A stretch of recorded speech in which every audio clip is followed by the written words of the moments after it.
ದಾವಣಗೆರೆ ಜಿಲ್ಲಾಸ್ಪತ್ರೆಯಲ್ಲಿ ವೈದ್ಯರ ಕೇರ್ಲೆಸ್, ಮಾನವೀಯತೆ ಇಲ್ಲದೆ ನಡೆದುಕೊಳ್ತಾ ಇದ್ದಾರೆ ಡಾಕ್ಟರ್ಸ್ಗಳು. ರೋಗಿ ಸಾಯ್ತಾ ಇದ್ರೂ ಕೂಡ ಕೇರ್ ಮಾಡ್ತಾ ಇಲ್ಲ ಅಲ್ಲಿನ ವೈದ್ಯರು. ಸಾವು ಬದುಕಿನ ನಡುವೆ ಹೋರಾಡ್ತಾ ಇದ್ದಂತಹ ರೋಗಿಗೆ ಚಿಕಿತ್ಸೆಯನ್ನ ನೀಡಿಲ್ಲ ವೈದ್ಯರು. ಚಿಕಿತ್ಸೆಗಾಗಿ ರೋಗಿಯ ಸಂಬಂಧಿ ಬೇಡ್ಕೊಂಡಿದ್ದಾರೆ.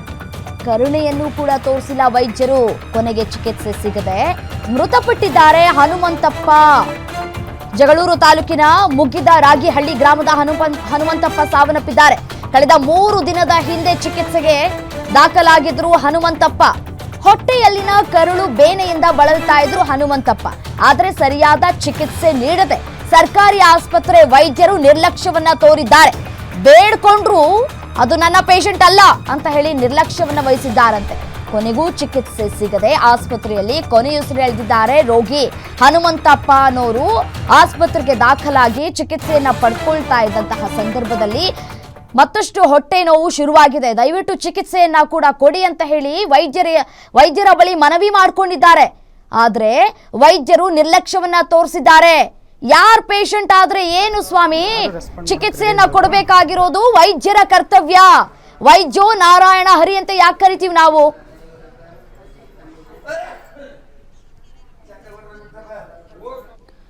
ಡೀಟೇಲ್ಸ್ ಕೊಡ್ತಾ ಹೋಗ್ತಾರೆ ನನ್ನ ಕಲೀಗ ಮಲ್ಲಿಕಾರ್ಜುನ್ ದೂರವಾಣಿ ಸಂಪರ್ಕದಲ್ಲಿದ್ದಾರೆ. ಎಸೇನು ಮಲ್ಲಿಕಾರ್ಜುನ್, ಹನುಮಂತಪ್ಪ ಅವರು ಸಾವನ್ನಪ್ಪೋದಕ್ಕೆ ಕಾರಣ ಯಾರು ಆ ವೈದ್ಯರು?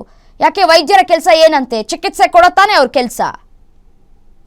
ಹೌದು ರಮ್ಯ, ಏನಂತಂದ್ರೆ ಈ ಬಹುತೇಕ ದೇವರನ್ನ ನಂಬ್ತಾರೆ ಬಿಡ್ತಾರೆ ಗೊತ್ತಿಲ್ಲ, ಆದ್ರೆ ವೈದ್ಯರನ್ನ ನಂಬುವಂಥದ್ದು ಸಹಜವಾಗಿ, ಅದರಲ್ಲೂ ಪ್ರಮುಖವಾಗಿ ಸರ್ಕಾರಿ ಆಸ್ಪತ್ರೆಗೆ ಬರುವಂತಹ ಬಡ ರೋಗಿಗಳೇನಿದ್ದಾರೆ ಡಾಕ್ಟರ್ನೇ ನಂಬ್ಕೊಂಡ್ ಬಂದಿರ್ತಾರೆ. ವೈದ್ಯರು ಏನು ವೈದ್ಯರೇನಿದ್ದಾರೆ ಅವರೇ ದೇವರು ಅನ್ನುವಂಥ ಒಂದು ನಂಬಿಕೆ ಇಟ್ಕೊಂಡ್ ಬಂದಿರ್ತಾರೆ. ಆದ್ರೆ ಇಲ್ಲಿ ವೈದ್ಯರ ಬದಲಾಗಿ ಇವರು ಮೃಗಗಳಾಗಿ ವರ್ತನೆ ಮಾಡ್ತಕ್ಕಂಥದ್ದು ಒಂದು ಘಟನೆ ಆಗಿರ್ತಕ್ಕಂಥದ್ದು. ಅಂದ್ರೆ ಕಳೆದ 3 ದಿನಗಳ ಹಿಂದೆ ಅಷ್ಟೇ ಜಗಳೂರು ತಾಲೂಕಿನ ಮುಗ್ಗಿದ ರಾಗಿಹಳ್ಳಿ ಗ್ರಾಮದ ಹನುಮಂತಪ್ಪ ಎಂಬ ವ್ಯಕ್ತಿ ಏನಿದ್ದಾರೆ ಅವರು ಕರಳು ಬೇನೆಯಿಂದ ಆಸ್ಪತ್ರೆಗೆ ಅಡ್ಮಿಟ್ ಆಗಿರ್ತಾರೆ. ಅಡ್ಮಿಟ್ ಆದ ನಂತರದಲ್ಲಿ ಶನಿವಾರ ದಿನ ತುಂಬಾ ಸೀರಿಯಸ್ ಆಗುತ್ತೆ. ತುಂಬಾ ಸೀರಿಯಸ್ ಆದ ಸಂದರ್ಭದಲ್ಲಿ ಅಲ್ಲಿರ್ತಕ್ಕಂತಹ ಅವರ ಸಂಬಂಧಿ ಆಗಿರ್ತಕ್ಕಂಥ ಕರ್ಬಸಪ್ಪ ಏನಿದ್ರೆ ಡಾಕ್ಟರ್ನ ಪರಿಪರಿಯಾಗಿ ಬಿಟ್ಕೊಳ್ತಾನೆ. ಸರ್ ಬನ್ನಿ, ಈ ತರ ಹಿಂಗ ಆಗಿದೆ, ಸಮಸ್ಯೆ ಆಗಿದೆ, ತುಂಬಾ ಬಳಲ್ತಾ ಇದ್ದಾರೆ, ಅವ್ರಿಗೆ ಉಸಿರಾಡಕ್ಕೆ ಸಮಸ್ಯೆ ಆಗ್ತಾ ಇದೆ, ಒಂದು ಚಿಕಿತ್ಸೆನ ಕೊಡಿ ಅಂತಂದ್ರೆ ಅಲ್ಲಿರ್ತಕ್ಕಂಥ ಒಬ್ಬ ವೈದ್ಯ ಏನಂತಾರೆ, ಇದು ನನ್ನ ರೋಗಿ ಅಲ್ಲ, ಇದಕ್ಕೆ ನಾನು ಟ್ರೀಟ್ಮೆಂಟ್ ನಾನು ಕೊಡಲ್ಲ, ನೀವು ಬೇರೆ ಯಾರನ್ನ ನೋಡ್ಕೆ ಹೋಗ್ರಿ ಅನ್ನೋ ಈ ರೀತಿಯಾದ ಒಂದು ಹೇಳಿಕೆಯನ್ನು ಕೊಡ್ತಕ್ಕಂಥದ್ದು. ಅದ್ರ ಜೊತೆಗಾಗಿ ಅಲ್ಲಿರ್ತಕ್ಕಂತಹ ದಾದಿಯರು ಕೂಡ ಯಾವುದೇ ರೀತಿಯಾದ ಚಿಕಿತ್ಸೆಯನ್ನು ಕೊಡದೆ ನಿರ್ಲಕ್ಷ್ಯವಾಗಿ ಅಲ್ಲಿ ಇರ್ತಕ್ಕಂಥ ಒಂದು ಕುರ್ಚಿ ಮೇಲೆ ಕೂತ್ಕೊಂಡು ತುಂಬಾ ಅಸಡ್ಡೆಯಾಗಿ ಅವ್ರ ಜೊತೆಗೆ ವರ್ತನೆ ಮಾಡ್ತಕ್ಕಂಥದ್ದು. ಈ ಸಂಬಂಧಪಟ್ಟಂಗೆ ಹಲವು ಬಾರಿ ಕೂಡ ವೈದ್ಯರ ಬಳಿ ಪದೇ ಹೋಗಿ ಟ್ರೀಟ್ಮೆಂಟ್ ಕೊಡಿ ಅಂತ ಕೇಳಿದ್ರು ಕೂಡ ಏನು ಆಗಲ್ಲ. ಆಗಿರುವಂತಹ ಘಟನೆ ಎಷ್ಟರ ಗಂಟೆಗೆ ಆಗಿರುವಂತಹ ಘಟನೆ ಇದು? ಮಾರ್ನಿಂಗಾ ಅಥವಾ ನೈಟ್ ಆಗಿರುವಂತಹ ಘಟನೆನಾ ಅಂತ ಹೇಳಿ? ಯಾಕೆಂದ್ರೆ ಡ್ಯೂಟಿ ಡಾಕ್ಟರ್ಸ್ ಬೇರೆ ಇರ್ತಾರೆ. ಯಾರೇ ಡಾಕ್ಟರ್ಸ್ ಇದ್ರು ಅವ್ರ ಕೆಲಸ ಚಿಕಿತ್ಸೆಯನ್ನ ಕೊಡಬೇಕು. ಏನೇ ಸಮಸ್ಯೆ ಅಂತ ಬಂದ್ರೂ ಕೂಡ ಅವ್ರ ಚಿಕಿತ್ಸೆಯನ್ನ ಕೊಡಬೇಕಾಗಿರೋದು ಅವರ ಕರ್ತವ್ಯ. ರೋಗಿಗಳನ್ನ ನೋಡ್ಕೊಳ್ದೆ ಇನ್ನೇನಕ್ಕೆ ವೈದ್ಯರಾಗ್ಬೇಕಂತೆ? ರಮ್ಯ ಏನಂತಂದ್ರೆ ಈ ಘಟನೆ ಆಗಿರ್ತಕ್ಕಂಥದ್ದು ಶನಿವಾರ ರಾತ್ರಿ ಒಂದು 9ರಿಂದ 10 ಗಂಟೆ ಸುಮಾರಿಗೆ ಈ ತರ ಒಂದು ಘಟನೆ ಆಗಿರ್ತಕ್ಕಂಥದ್ದು. ಅಂದ್ರೆ ಡಾಕ್ಟರ್ ಕೂಡ ಅಲ್ಲೇ ಇರ್ತಾರೆ, ಅಂದ್ರೆ ಆಸ್ಪತ್ರೆಯಲ್ಲೇ ಇರ್ತಾರೆ. ಆದ್ರೆ ಅದಕ್ಕೆ ಸಂಬಂಧಪಟ್ಟಂತ ನರ್ಸ್ಗಳು ಏನಿರ್ತಾರೆ, ದಾದಿಯರು ಏನಿರ್ತಾರೆ, ಅವ್ರಿಗೆ ಟ್ರೀಟ್ಮೆಂಟ್ ಕೊಡ್ಲಿಕ್ಕೆ ಹೇಳಿರ್ತಾರೆ. ಆದ್ರೆ ಟ್ರೀಟ್ಮೆಂಟ್ ಕೊಡಬೇಕಾದಂತಹ ದಾದಿಯರು ಕೂಡ ಸರಿಯಾಗಿ ರೆಸ್ಪಾನ್ಸ್ ಮಾಡಲ್ಲ. ಈ ಸಂಬಂಧಪಟ್ಟಂಗೆ ಕರಿಬಸಪ್ಪರು ಕೂಡ ಪದೇ ಕೇಳುವಂಥದ್ದು. ಯಾಕಂದ್ರೆ ಅವ್ರಿಗೆ ಸಿಚುವೇಶನ್ ಏನಾಗ್ತಿದೆ ಅನ್ನೋಂಥದ್ದು ಎಲ್ಲಾ ರೀತಿಯಾದ ಒಂದು ಕ್ಲಿಯರ್ ಒಂದು ಪಿಕ್ಚರ್ ಸಿಗ್ತಾ ಇರುತ್ತೆ. ಯಾಕಂದ್ರೆ ಕರಿಬಸಪ್ಪರು ಯಾಕಂದ್ರೆ ರೋಗಿಯ ಸಂಬಂಧಿ ಆಗಿರೋದ್ರಿಂದ ಅವರು ಉಸಿರಾಡುವಂತದ್ದಾಗಿರ್ಬೋದು ಮತ್ತೆ ಅವರು ಬಳಲುವಂತ ಒಂದು ಸಂದರ್ಭ ಏನಿದೆ ಅದನ್ನೆಲ್ಲ ಪೂರ್ತಿ ಕೂಡ ಕಣ್ಣಿಂದ ನೋಡ್ತಾ ಇರ್ತಾರೆ. ಈ ಸಂಬಂಧಪಟ್ಟಂಗೆ ಪದೇ ಏನಂದ್ರೆ ಅಲ್ಲಿರ್ತಕ್ಕಂತಹ ನರ್ಸ್ಗಳ ಬಳಿ ಮತ್ತೆ ವೈದ್ಯರ ಬಳಿ ಕೇಳ್ಕೊಂಡ್ರು ಕೂಡ ಯಾವುದೇ ರೀತಿಯಾದಂತಹ ಒಂದು ಟ್ರೀಟ್ಮೆಂಟ್ ಕೊಡಲ್ಲ. ಅಂದ್ರೆ ಈ ಸಂಬಂಧಪಟ್ಟಂತೆ ಇರ್ತಕ್ಕಂಥ ವೈದ್ಯರೇ ಏನಿದ್ದಾರೆ ಅವ್ರಿಗೂ ಕೂಡ ಆದ್ರೂ ಕೂಡ ಫೋನ್ ಮಾಡಿ ಬೇಗನೆ ಕರೆಸಿ ನಮ್ಮ ಸಂಬಂಧನ ಉಳಿಸ್ಕೊಡಿ ಅನ್ನೋದು ಕೇಳಿದ್ರು ಕೂಡ ಅಲ್ಲಿ ಯಾವುದೇ ರೀತಿಯಾದ ಒಂದು ರೆಸ್ಪಾನ್ಸ್ ಏನ್ ಕೊಡ್ತಾ ಇಲ್ಲ. ಅಂದ್ರೆ ಅಲ್ಲಿರ್ತಕ್ಕಂತಹ ದಾದಿಯರು ಕೂಡ 9:30 ಸುಮಾರಿಗೆ ಡಾಕ್ಟರ್ ಇದ್ದಂತಹ ಸಂದರ್ಭದಲ್ಲಿ ಡಾಕ್ಟರ್ ಹೆಸರು ಏನು? ನೀವು ಪ್ರಶ್ನೆ ಮಾಡಿದ್ರ ಡಾಕ್ಟರ್ನ ಈ ರೀತಿಯಾಗಿ ಆರೋಪ ಮಾಡ್ತಾ ಇದ್ದಾರೆ, ಏನ್ ಹೇಳ್ತೀರಿ ಇದಕ್ಕೆ ಅಂತ ಹೇಳಿ? ರಮ್ಯ, ಅಂದ್ರೆ ಈ ಸಂಬಂಧಪಟ್ಟಂತೆ ನಾವು ಕೂಡ ಹಾಗೆ ಸಂಪರ್ಕದಲ್ಲಿರಿ.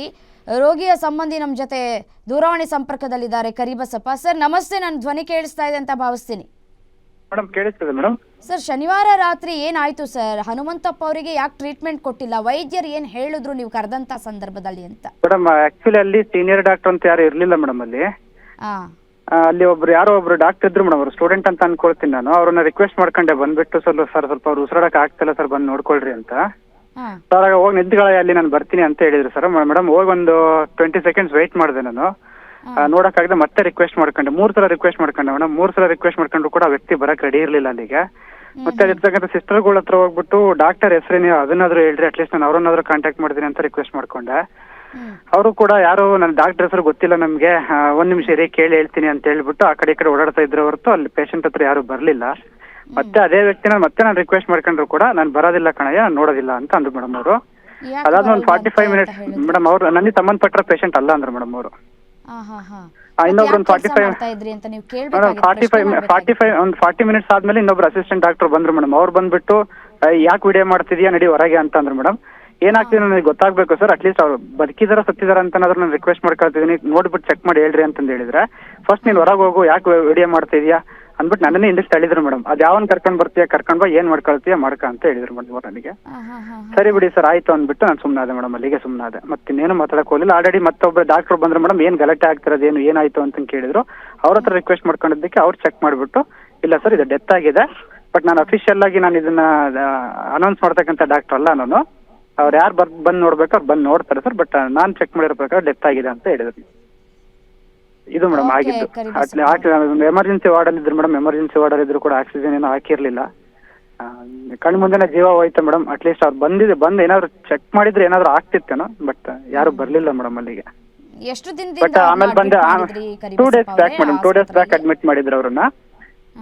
ಅದು ಮೇಡಮ್ ಆಮೇಲೆ ಒಬ್ರು ಬಂದ್ರು, ಇಲ್ಲ ನಾನು ಅವ್ರ ಜೊತೆಗೆ ಯಾರಿದ್ರು ಅಟೆಂಡ್ರು ಅವರಿಗೆಲ್ಲ ನಾನು ಎಕ್ಸ್ಪ್ಲೇನ್ ಮಾಡಿದೀನಿ, ಅವ್ರು ಉಳಿಯೋದಿಲ್ಲ ಅಂತ ಎಕ್ಸ್ಪ್ಲೇನ್ ಮಾಡಿದೀನಿ ಅಂತಂದು ಹೇಳಿದ್ವಿ ಅಂತ ಹೇಳಿದ್ರು ಮೇಡಮ್ ಡಾಕ್ಟ್ರು. ಬಟ್ ಅದೇ ಲಾಸ್ಟ್ 45 ಮಿನಿಟ್ಸ್ ಅಲ್ಲಿ ಜೀವ ಹೋಗೋಂತ ಟೈಮಲ್ಲಿ ನಾನು ಎಷ್ಟು ರಿಕ್ವೆಸ್ಟ್ ಮಾಡ್ಕೊಂಡ್ರೆ ಯಾರು ಕೂಡ ಹತ್ರ ಬಂದು ನೋಡ್ಲಿಲ್ಲ ಮೇಡಮ್ ಅವ್ರನ್ನ. ಹೇಳ್ತಾ ಇದೀನಿ ಮೇಡಮ್, ಅನಾಥ ಶವ ಬಿದ್ದಂಗೆ ಬಿದ್ದಿದೆ, ಬಂದು ಸ್ವಲ್ಪ ನೋಡ್ರಿ ಅಂತ ಹೇಳ್ತಿದೀನಿ, ಬರ್ಲಿಲ್ಲ ಮೇಡಮ್, ಯಾರು ಕೂಡ ಬರ್ಲಿಲ್ಲ ಅಲ್ಲಿಗೆ. ಓಕೆ ಕರಿಬಸಪ್ಪ ಅವರೇ, ಧನ್ಯವಾದಗಳು ಗ್ಯಾರಂಟಿ ನ್ಯೂಸ್ ಜೊತೆ ಮಾತನಾಡಿದ್ದಕ್ಕಾಗಿ. ನೋಡಿ, ನಾಗೇಂದ್ರಪ್ಪ ಜಿಲ್ಲಾ ಸರ್ಜನ್ ಅವರನ್ನ ಕಾಂಟ್ಯಾಕ್ಟ್ ಮಾಡೋದಕ್ಕೆ ಗ್ಯಾರಂಟಿ ನ್ಯೂಸ್ ಪ್ರಯತ್ನವನ್ನ ಕೂಡ ಪಟ್ಟಿದೆ. ಈ ಸಂದರ್ಭದಲ್ಲಿ ಅವರು ಕಾಲ್ ಪಿಕ್ ಮಾಡಿ ಮಾತನಾಡಿದ್ದಾರೆ ಕೂಡ ಹೌದು ಅಂತ ಹೇಳಿ ನನ್ನ ಕಲೀಗ್ಸ್ ಕೂಡ ಹೇಳ್ತಾ ಇದ್ದಾರೆ. ಬಟ್ ಆದರೆ ಆನ್ ಏರ್ ಅಲ್ಲಿ ಮಾತಾಡೋದಕ್ಕೆ ಅವರಿಗೆ ಸಾಧ್ಯ ಆಗಿಲ್ಲ. ಯಾಕೆ ಅಂತಂದ್ರೆ ಅವ್ರು ಮಾಡಿರುವಂತಹ ತಪ್ಪು ಗ್ಯಾರಂಟಿ ನ್ಯೂಸ್ ಎತ್ತಿ ಹಿಡಿತಾ ಇದೆ. 3 ಜನ ಡಾಕ್ಟರ್ಸ್ ಬಂದರೂ ಕೂಡ ಯಾರು ಕೂಡ ನೋಡ್ಲಿಲ್ಲ ಅಂತಂತಂದ್ರೆ ಯಾಕೆ ಇರಬೇಕು ಅಲ್ಲಿ? ಯಾಕೆ ಅವ್ರನ್ನ ನೇಮಕ ಮಾಡಬೇಕಾಗಿತ್ತು? ಯಾರಾದರೂ ಒಬ್ರು ಡ್ಯೂಟಿ ಡಾಕ್ಟರ್ಸ್ ಇರಬೇಕಲ್ವಾ? ಬೆಳಗ್ಗೆ ಆದರೂ ಆಗಲಿ, ಅದು ರಾತ್ರಿ ಆದರೂ ಆಗಲಿ, ಡ್ಯೂಟಿ ಡಾಕ್ಟರ್ಸ್ ಯಾಕೆ ಇರಲಿಲ್ಲ ಅನ್ನುವಂತಹ ಪ್ರಶ್ನೆ. ಎಲ್ಲಿ ಹೋಗಿದ್ರು?